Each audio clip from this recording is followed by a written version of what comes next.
नमस्कार दोस्तों, मैं रीना आपके अपने channel Reena kitchen recipe and blogs में स्वागत करती हूँ। तो कार्तिक माह है, सबसे पवित्र महीना अगर हम 12 महीनों में से मानते हैं तो कार्तिक का महीना पहला ऐसा शुभ दिन है जो कि पूरे महीने भर इसमें काफ़ी महत्व रखते हैं। इसमें हर देवी देवताओं की पूजा की जाती है, भगवान विष्णु से लेकर शिव जी से लेकर लक्ष्मी मैया से लेकर सब तक। तो आज हम जानेंगे सोमवार की व्रत कथा कार्तिक मास की। तो एक नगर में बहुत ही धनवान साहूकार रहता था। उसके घर में धन की कमी नहीं थी, परंतु वह बहुत दुखी था क्योंकि उसके कोई पुत्र नहीं था। वह इसी चिंता में दिन रात दुखी रहता था। पुत्र की कामना के लिए वह प्रत्येक सोमवार शिव जी का व्रत और पूजन किया करता था तथा सायंकाल मंदिर जाकर शिव जी के सामने दीपक जलाया करता था। उसके इस भक्ति भाव को देखकर एक समय माता पार्वती ने शिव जी से कहा कि हे नाथ, यह साहूकार आपका अनन्य भक्त है, सदैव आपका व्रत और पूजन बड़ी श्रद्धा से करता है, आपको इसकी मनोकामना पूर्ण करनी चाहिए। शिव जी ने कहा कि हे पार्वती, यह संसार कर्म क्षेत्र है। जैसे किसान खेत में जैसे बीज बोता है वैसे ही फसल काटता है, इसी तरह से मनुष्य संसार में जैसा कर्म करते हैं वैसा ही फल भोगते हैं। माता पार्वती ने अत्यंत आग्रह से कहा कि हे प्रभु, यह आपका अनन्य भक्त है और अगर इसको किसी प्रकार का दुख है तो उसे आपको अवश्य दूर करना चाहिए। आप तो सदैव अपने भक्तों पर दयालु होते हैं और उनके दुखों को दूर करते हैं। यदि आप ऐसा नहीं करेंगे तो मनुष्य आपका पूजन और व्रत क्यों करेंगे। तो माता पार्वती का ऐसा आग्रह देखकर शिव जी कहने लगे कि हे पार्वती, इसके कोई पुत्र नहीं है, इसकी इसी चिंता में यह अति दुखी रहता है। अब इसके भाग्य में पुत्र न होने पर मैं इसको पुत्र की प्राप्ति तो दे सकता हूँ, परंतु वह भी 12 वर्ष तक जीवित रहेगा। इसके पश्चात वह मृत्यु को प्राप्त हो जाएगा। इससे अधिक मैं इसके लिए कुछ भी नहीं कर सकता हूँ। माता पार्वती और भगवान शिव का यह वार्तालाप साहूकार सुन रहा था, तो इससे साहूकार को न तो प्रसन्नता हुई और न ही दुख हुआ। वह पूर्व के समय शिव जी का व्रत और पूजन करने लगा। अब कुछ समय के बाद में साहूकार की स्त्री गर्भवती हुई। घर में बहुत धूमधाम से खुशियां मनाई गई, लेकिन साहूकार के मन में तो था कि वो तो केवल 12 वर्ष तक जिंदा रहेगा, उसके बाद में उसकी कोई भी आयु नहीं थी। तो अब जब बालक 11 वर्ष का हो गया तो बालक की माता ने पिता से उसके विवाह करने के बाद कही।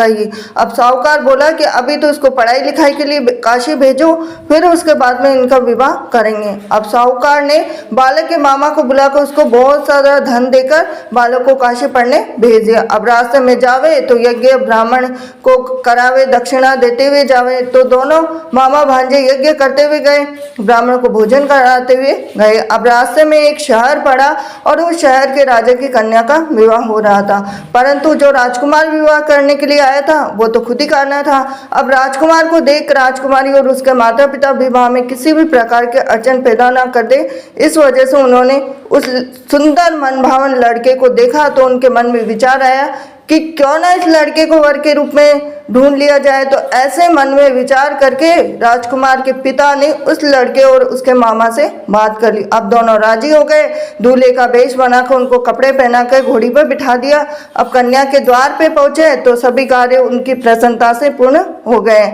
अब राजकुमार के पिता ने सोचा कि यदि विवाह का कार्य भी उसी लड़की से करा दिया जाए तो क्यों बुराई है, इसमें कोई बुराई नहीं है। तो ऐसा विचार कर लड़के और उसके मामा से कहा, यदि आप फेरो और कन्यादान के काम को भी करा दें तो आपकी कितनी कृपा होगी।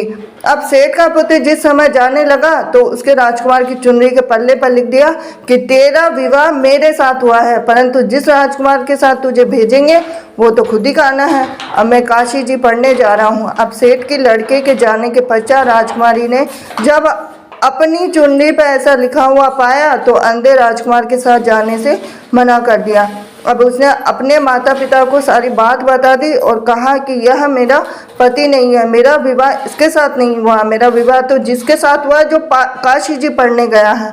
अब राजकुमारी के माता पिता ने अपनी कन्या को विदा नहीं किया और बारात वापस चली गई। अब उधर सेठ का लड़का मामा काशी पहुंचे। अब वहां जाकर उन्होंने यज्ञ कराया, लड़के ने पढ़ना शुरू किया। अब जैसे ही उसकी उम्र 12 वर्ष थी तो लड़के की अचानक तबीयत खराब हो गई। अब उसने अपनी मामा को बोला कि मेरी तबीयत बिल्कुल भी ठीक नहीं है। तो मामा ने कहा कि अंदर जाकर सो जा।